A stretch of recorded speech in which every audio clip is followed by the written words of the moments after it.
China's actions are suspicious. Rather than deploying warships as before, they now use Coast Guard and civilian ships to control waters around Taiwan. Let's take a proper look at this today. Let's take a look right away. According to a report by Reuters, it has been confirmed that the activity of Chinese government vessels around the waters near Taiwan has increased by 83% in just 1 month. Recently, China has chosen to put its Coast Guard vessels at the forefront rather than its Navy, continuously increasing the level of pressure on Taiwan. In June, a total of 55 Chinese government vessels were detected in the waters surrounding Taiwan's main island. In the previous month, May, there were 30 vessels, which means an 83% increase in just 1 month. Compared to the same period last year, when there were 25 vessels, the increase reaches 120%. Notably, these statistics exclude vessels near Taiwan-controlled islands like Jinmen or Matsu, which are close to mainland China. In other words, the actual scale of activity by Chinese government vessels is likely greater than the reported figures. This suggests the real number may be higher, and it wasn't just Coast Guard vessels that were detected. Various government vessels, including maritime patrol, survey, and research ships, were active together. Taiwan views these actions as part of one trend. The intention is to deploy various types of government vessels at the same time to increase their presence in the waters around Taiwan and to continuously expand their area of activity. The Taiwan Coast Guard explained that recently, China has been strengthening its strategy of putting the Coast Guard ahead of the Navy. It seems the Coast Guard is operating as a law enforcement agency, but there are concerns about differences in their actual capabilities compared to a typical Coast Guard. Some Chinese Coast Guard vessels are former People's Liberation Army Navy destroyers, converted and repainted for Coast Guard use. That's why key features like hull size, durability, and cruising range are maintained at levels close to those of warships. For Taiwan, this is the reason why it's difficult to lower their level of response just because these vessels are labeled as Coast Guard. Currently, Chinese Coast Guard vessels usually operate in pairs just outside Taiwan's exclusive economic zone. These vessels are appearing at the same time in their operating waters. The Taiwan Coast Guard must constantly track vessel routes and activities and maintain surveillance to prevent accidents. Some analysts say that China is aiming to wear down Taiwan's surveillance capabilities without causing a direct military conflict. On top of that, China has also been seen mobilizing civilian fishing boats. In December 2025, around 1,000 fishing boats held training exercises in the East China Sea. They held an L-shaped formation for more than 12 hours. Afterward, Chinese fishing boats repeated similar actions in those waters about 4 times over the next 6 months. They also held drills in the open sea south of Jeju Island. It is suspected that they are part of the Maritime Militia. The Maritime Militia is an organization that engages in fishing during peacetime and carries out military missions in times of emergency. These are organizations that China has operated since the 1950s, and it is being discussed that they could be deployed in various situations such as reconnaissance and logistical support during emergencies, cutting undersea communication cables, and blockading Taiwanese ports. And you can also see them setting up maritime barriers like this. If China were to invade Taiwan, or if such a situation were to occur, maritime militias could go out to sea and block US military vessels heading to support Taiwan in that way. That's why Taiwan's anxiety isn't going away easily. So why is China acting this way? Taiwan defines this as part of what's called a lawfare strategy. Lawfare is when a country uses international and domestic laws and procedures to assert jurisdiction in disputed areas, making its control and sovereignty appear established. The main goal is to normalize this situation internationally by consistently enforcing laws and conducting patrols without triggering military conflict. Above all, Taiwan's biggest concern right now is China's blockade of Taiwan, and there is analysis suggesting that China is making advanced preparations to encircle Taiwan in this way. If the supply lines or trade carried by foreign merchant ships bound for Taiwan are cut off, Taiwan would face a very dangerous situation. Taiwan isn't ruling out that these actions could result in a future maritime blockade or quarantine. Taiwan has announced new drills to prepare for blockades, quarantine measures, and to test its ability to maintain maritime supply lines and handle emergencies. Also, in the case of Taiwan, if the undersea cables are cut, it becomes difficult to communicate with the outside world. Taiwan has 14 international undersea communication cables and 10 domestic undersea cables installed. Taiwan relies on these cables for 95% of its data and voice traffic exchanged with foreign countries. Taiwan believes that if a blockade occurs, these cables will be the first to be cut.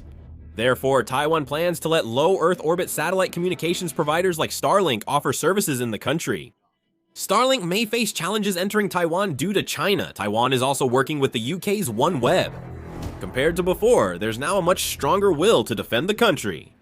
Anti-China sentiment has been rising rapidly in Taiwan. According to a survey conducted by the Mainland Affairs Council, which is Taiwan's agency in charge of mainland China affairs, 61.7% of respondents expressed opposition to unification.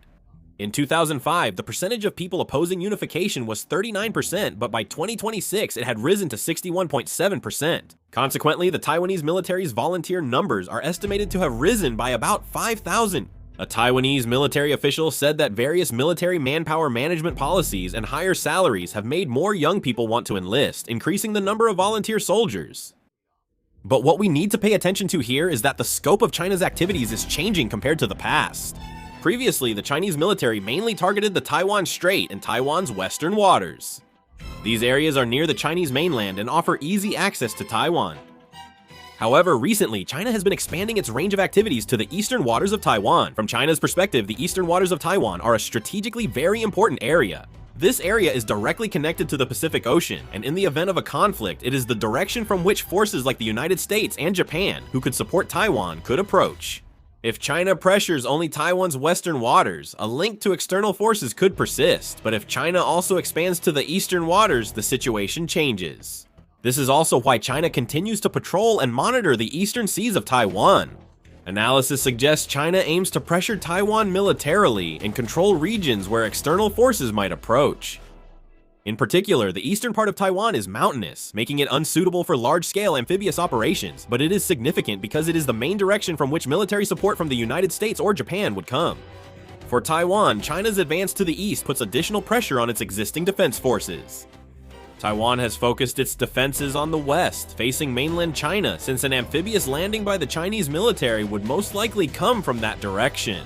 If China increases its activities in the eastern waters, Taiwan will have to monitor and respond to a larger area at sea. China's actions seem intended not just to pressure Taiwan from one direction, but to test its ability to respond from multiple directions. The expansion of activities in the eastern waters of Taiwan shows that China views the entire sea area around Taiwan as a strategic space. China's move into Taiwan's eastern waters concerns not just Taiwan, but also Japan, which is monitoring the situation closely. The reason is that China's actions are directly connected to the security environment of Japan's southwestern region. In particular, Yonaguni Island in Japan's Sakishima Islands is only about 110 kilometers away from Taiwan. Although it is quite far from the Japanese mainland, because it is very close to Taiwan, it is considered the area that could be affected first if military tensions rise around Taiwan. What Japan is concerned about is the possibility that the Chinese military's activities may not stop around Taiwan. Japan believes that if China expands its military influence in the waters surrounding Taiwan, tensions could spread to the Nansei Islands and the East China Sea area. The Japanese government is especially concerned that nearby Japanese islands could be impacted if China increases military pressure on Taiwan. Japan is considering the possibility that it may need to respond together with the US military in the event of a Taiwan emergency, and believes that China's military activities could expand to areas around Japanese territory. Japan is strengthening the Nansei Islands' defense capabilities for these reasons. Previously, Japan focused its defense on northern areas like Hokkaido, but due to rising Chinese naval and Coast Guard activity, Okinawa and the southwestern islands have become much more important. On Yonaguni Island, the Japan Self-Defense Forces have stationed a surveillance unit to monitor Chinese military and government vessels nearby. For Japan, changes occurring around Taiwan could be linked to the situation in its own surrounding waters, so it is strengthening its early surveillance capabilities. In addition, Japan believes that if stability in the waters around Taiwan is shaken, its own maritime routes could also be affected. Japan depends on maritime transport for most energy and goods, so stable sea lanes between the East China Sea and the Philippines are a key security factor. China's increased actions in Taiwan's eastern waters and the East China Sea are pressuring Taiwan and adding security burdens for Japan. This is why Japan views the Taiwan issue not as a diplomatic matter unrelated to itself, but as a security issue for the entire surrounding region.